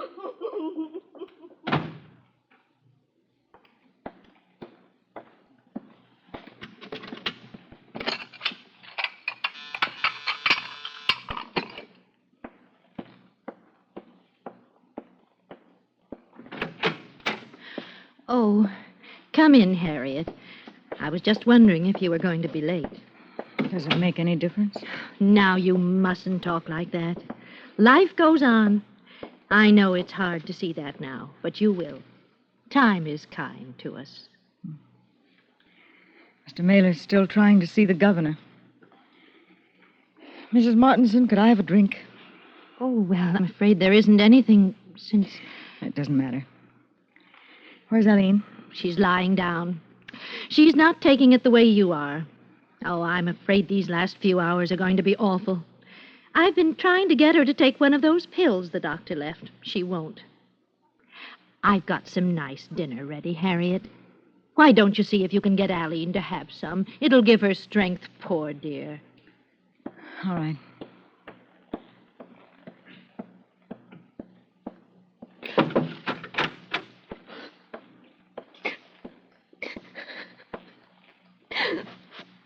Hello, Eileen. Oh, Harriet. Oh, Harriet. I can't stand it. I can't. I know. No, you don't. You're only his sister. I love him. I'm his wife. I'm his sister, and I love him. I know. Can't they do anything? Did you see Mr. Mailer? Well, he's trying. He's trying to see the governor. But there's no time. There was a witness flying in from Mexico tonight. He says he saw a woman coming out of the building that night about the time that she was supposed to have been killed. Mr. Mailer thinks he might be able to get a stay of execution on the strength of it. Won't make any difference. It'll be like all the others. There was no proof. Just Norman and that terrible diary. Eileen, do you honestly think he didn't kill her? Of course he didn't. I know he couldn't have done it. I couldn't bear thinking anything else. But you sometimes do think something else. No, I love him. He wrote me a letter. I got it this morning. I want to read it to you. What? Oh, what did he say?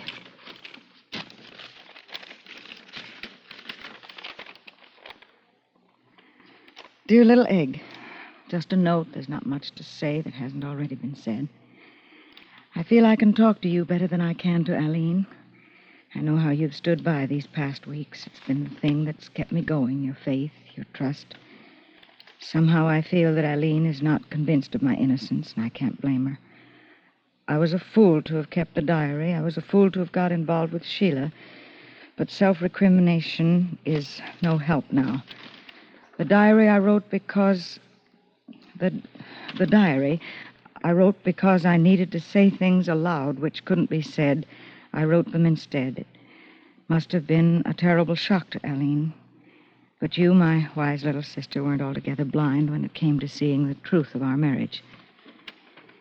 I suppose I turned to that poor girl trying to find again what was finished between Eileen and myself.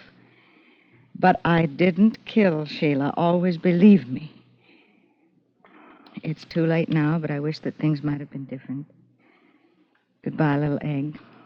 My last brotherly advice.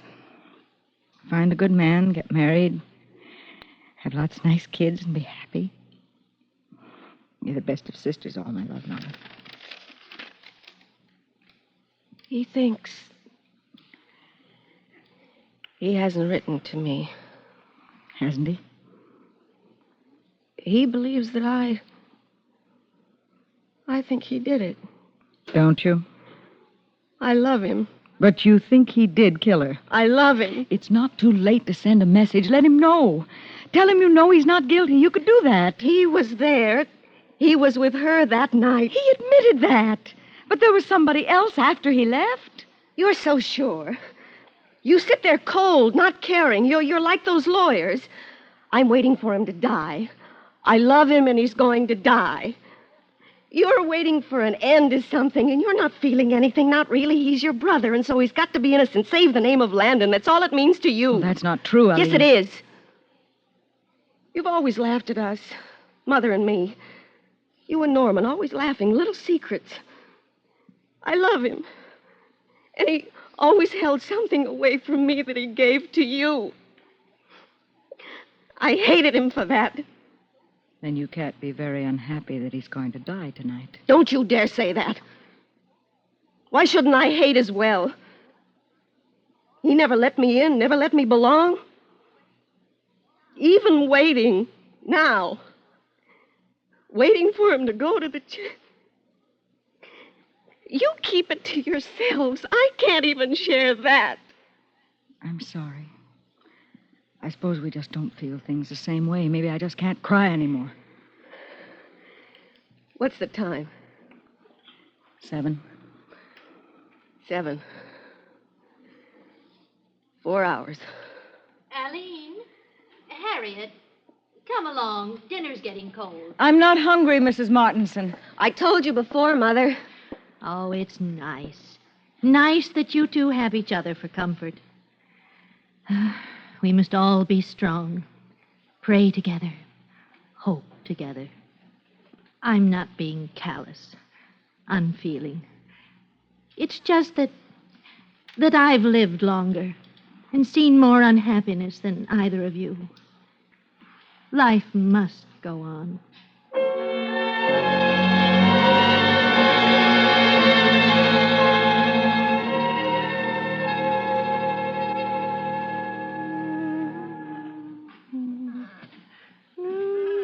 Mother.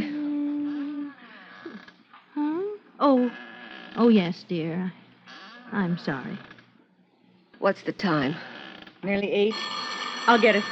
Must be Mr. Mailer. Hello? Yes? Yes, Mr. Mailer? Yes? Oh? Yes. All right. Thank you. Yes, I will.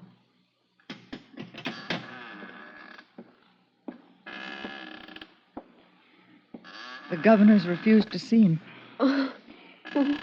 He's going to drive to the mansion and try again. He's leaving. God's will. He's leaving as soon as the witness arrives who saw the woman with him. A witness? Who? A man says he saw someone come out of the apartment that night. He said it was a woman. She was running. He saw a woman? Yes. Her face?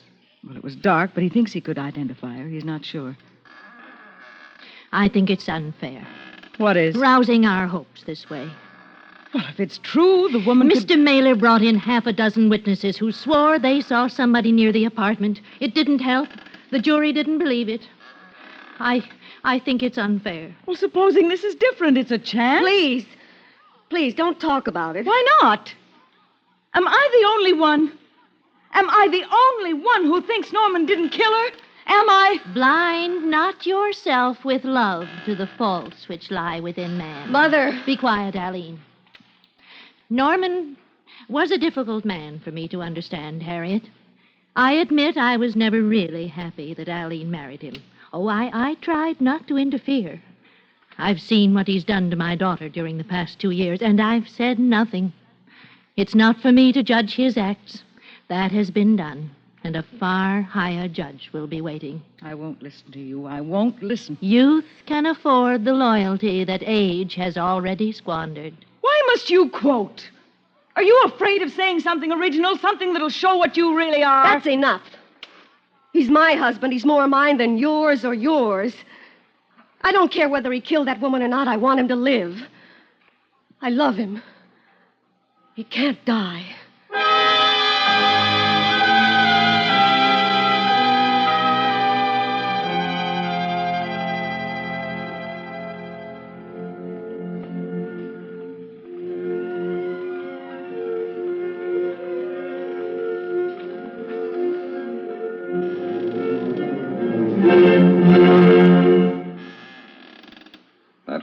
Beethoven's Sixth Symphony, played by the Philadelphia Orchestra, conducted by Bruno Walter, and brought to you on our evening music program. Time now is 2 minutes after 9, and here's a 5-minute summary of the news. State prison officials said tonight that nothing new had developed in the bid for stay of execution by Norman Landon, convicted slayer of Sheila Warner. Landon is scheduled to die at 11 o'clock tonight, approximately 2 hours from now. The governor turned down the lawyer's latest plea. According to William Mailer, attorney for the condemned man, a new witness has been found who can shed further light on the case. However, the governor does not feel the evidence is sufficient to... Why doesn't he call? He must be there by now. Why doesn't he call? I always wanted us to have a baby. I knew he didn't love me enough. We'd have those fights, and he'd just look at me. He wouldn't say anything, only look. I don't know where it went wrong with us. You tried, Aline. Your mother knows you tried. Maybe I didn't understand. Maybe I was wrong, like he said in the letter. But what did I do? I wanted to make him happy. Never let me be close to him. I could never share anything. It's true. True as I sit here. You did your best. You've nothing to be ashamed of. Hasn't she? Haven't you, Aline? No. Nothing. He's ruined all our lives, what he did. But it's not right. I shouldn't care. Why do I have to feel the way I do about him? He didn't love me. It was that other woman. If he loved her so much, why did he kill her? Because it was dirty, nasty. Because of liquor and immorality. It always ends that way. What do you know about morality? Your kind's worse than anything. Everything normal is dirty to you. You tried to make Aline feel that way. You think I don't know what happened to their marriage? I do. I know. Oh, I know why. Get out. Get out of this house. You've shown your true color. You're no better than he was. Get out. I'll go. I wouldn't... Well...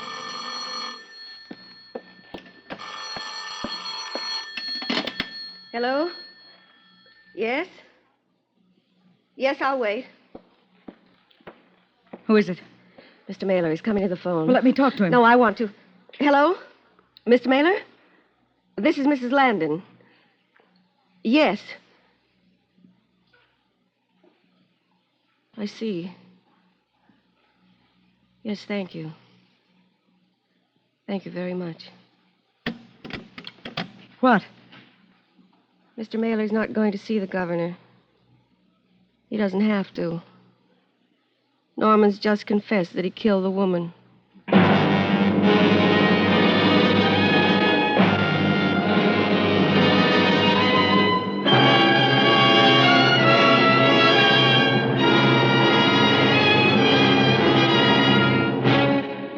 You are listening to Waiting, tonight's presentation in radio's outstanding theater of thrills, Suspense.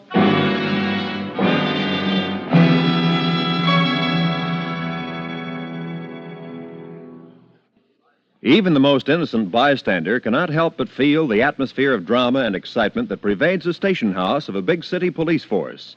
Step inside our 21st Precinct station house any Thursday night and listen as threads of emotion cross and crisscross to weave a fabric of drama that is no less exciting, no less intense than the situations that confront men on the beat. And these are the stories you hear each Thursday night when 21st Precinct is on the air on most of these same stations. And now we bring back to our Hollywood soundstage Vivi Janis, Paula Winslow, and Charlotte Lawrence, starring in tonight's production of Waiting, a tale well calculated to keep you in suspense.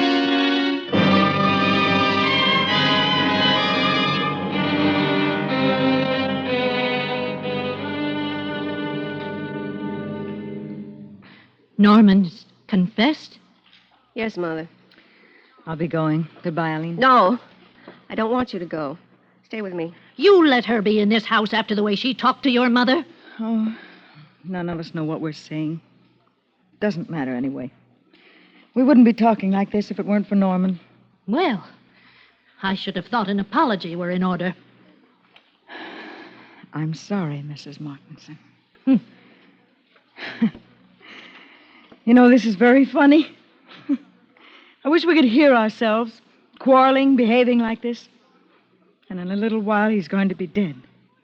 I wish we had a recording so we could sit down next week and listen to it. I wish I had a drink. I'll get you one, Harriet. But your mother said the one... I keep a bottle just for me. Aline. Make it strong.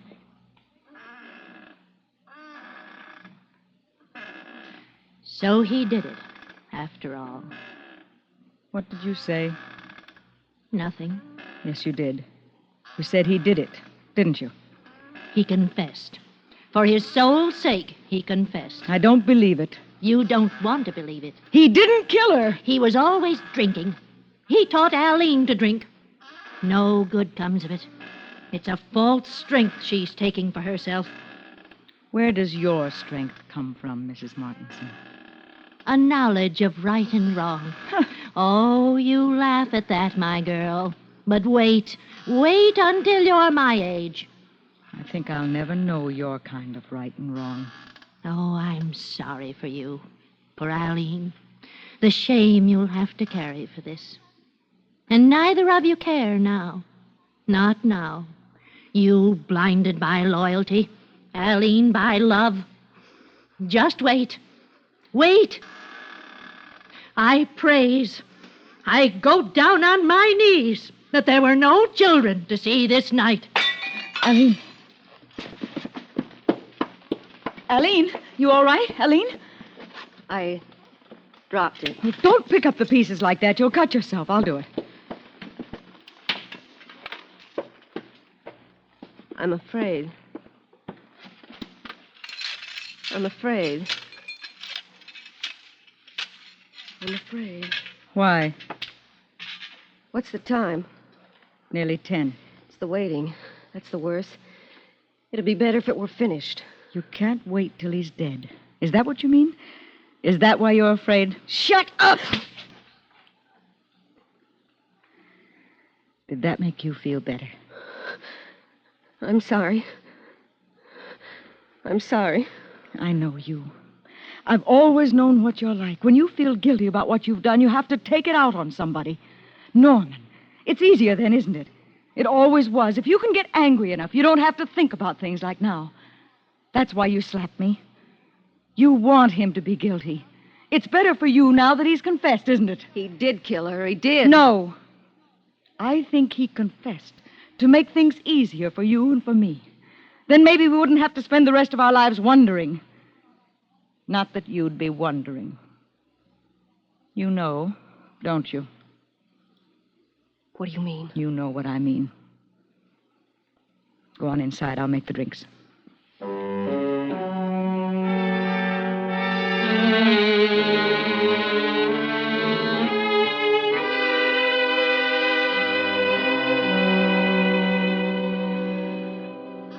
1,000 shall fall at thy side, and 10,000 at thy right hand, but it shall not come nigh thee. Only with thine eyes shalt thou behold and see the reward of the wicked. They'll find out who really did it. No matter what happens to Norman, they'll find out who did it. They already know. Do they? You said that before. As if you know. How can you be so sure? Do you know more than the police, than anybody? It's 10:30. In half an hour. Half an hour, a man's going to be murdered. An eye for an eye. At 11 o'clock. We'll just sit here and it'll be like New Year's Eve. We ought to have the radio on so we can know the exact time. But it takes a little while for him to be pronounced dead. Completely dead. What is it, a minute? Minute and a half? Do we drink a toast at 11 or 1 minute after? Oh, you should be put away. Talk like that. You're out of your mind. Somebody else will be sitting, waiting. There isn't anybody else. Why don't you be quiet? He did it. I've wanted to believe he didn't, but I know he said he did. I'll go.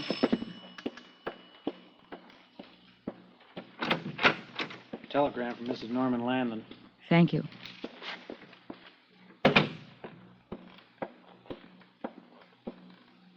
It's for you, Aline.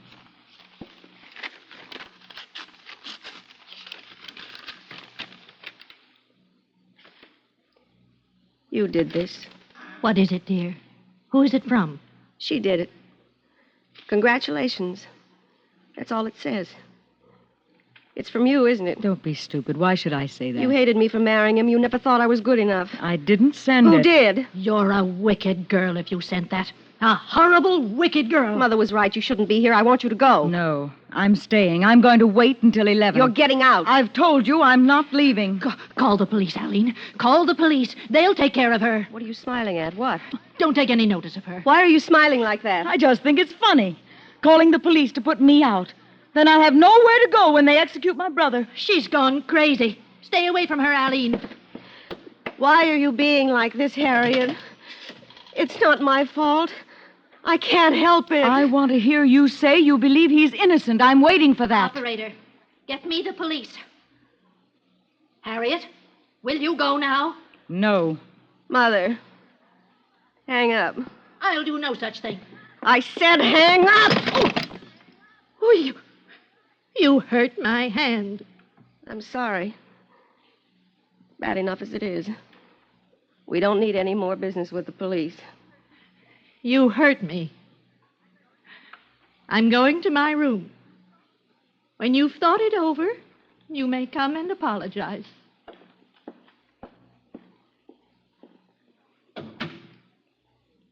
She's old. Things aren't the same to her anymore. Were they ever? You think I'm to blame for everything, don't you? Yes, most of it. You know what it's like, living with a man you love. Love so much it makes you weak and nothing. Realize that when you say things, you don't mean them, but you want to hurt. Do anything to get him to notice. Make him angry, anything but make him feel something. I never could. You think I don't know why he started going with that woman? I understand. I don't want to, but I do. It's the lack in me. Just the way he said in the diary. It's 10 to 11. I hated her so much I could have killed her. I thought of killing him, but he wouldn't have cared. You'll be even with them both now. You can't understand how I love him. There'll never be anybody else. There's somebody else, all right. No. We're a lot alike. The hold others have over us. Norman and I, you and your mother. It's not good to be that close, not for anybody. Norman and I had each other. Maybe if it hadn't been for you and Mother, we might You have... didn't. You had a chance and you didn't. I thought you'd tell the truth when you got the telegram. You said it. It was you. Yes. I hoped it would make you tell before it was too late. Aline? Aline? It's nearly 11. I forgive you. I forgive both of you. We must all pray together. You pray, Mrs. Martinson.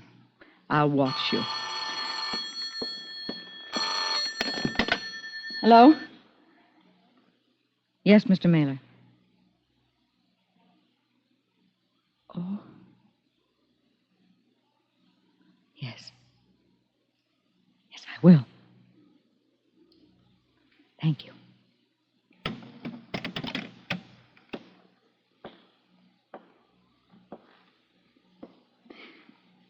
The witness arrived and identified the woman from a picture. The governor granted a stay of execution 5 minutes ago.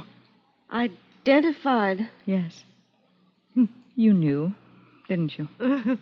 It didn't make any difference. He wouldn't have come back to me. Would have been better. Now I'll have no one. Mr. Mailer had a suspicion. He couldn't prove anything. He told me. I wondered, too. No one else recognized the woman in the picture except the man who was in Mexico. And you would have let Norman die. Oh, Mother, stop it.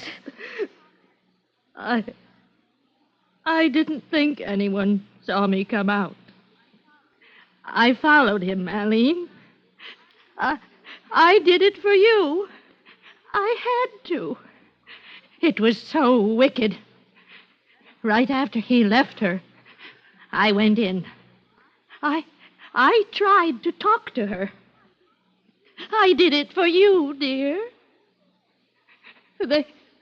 They won't electrocute me, will they? I know it's against the commandment to kill, but I had to. I could stand everything but the waiting. Mrs. Martinson.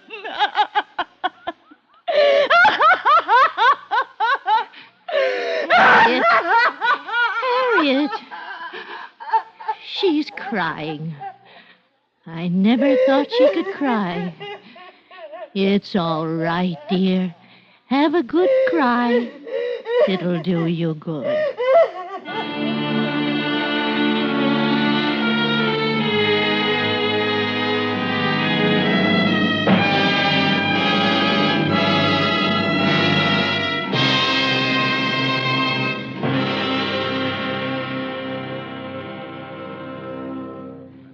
Suspense, in which Vivi Janis, Paula Winslow, and Charlotte Lawrence starred in tonight's presentation of Waiting. Next week, the story of a man caught in a mine shaft, trapped by his own conscience. We call it The Digger. That's next week on Suspense.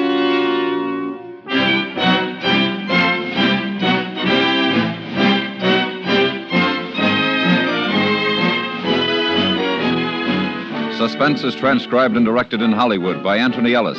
You have just heard Waiting, written by Mr. Ellis, especially for Suspense. The music was composed by Lucien Morawek and conducted by Wilbur Hatch. Others in our cast were Thomas Hanley and George Walsh. Are your neighbors talking about action yet? Well, if they aren't, perhaps it's because they're not yet aware of the practical plan for preventing and eliminating slums that has been set up by Action, the American Council to Improve Our Neighborhoods. If your friends and neighbors are interested already, CBS Radio urges you to join their efforts to keep your community from running down. But if a slum fighting program has not been organized where you live, why not write to Action, Box 20, New York 19, for a free leaflet that explains what can be done to prevent your neighborhood from falling into disrepair. That's Action, Box 20, New York 19.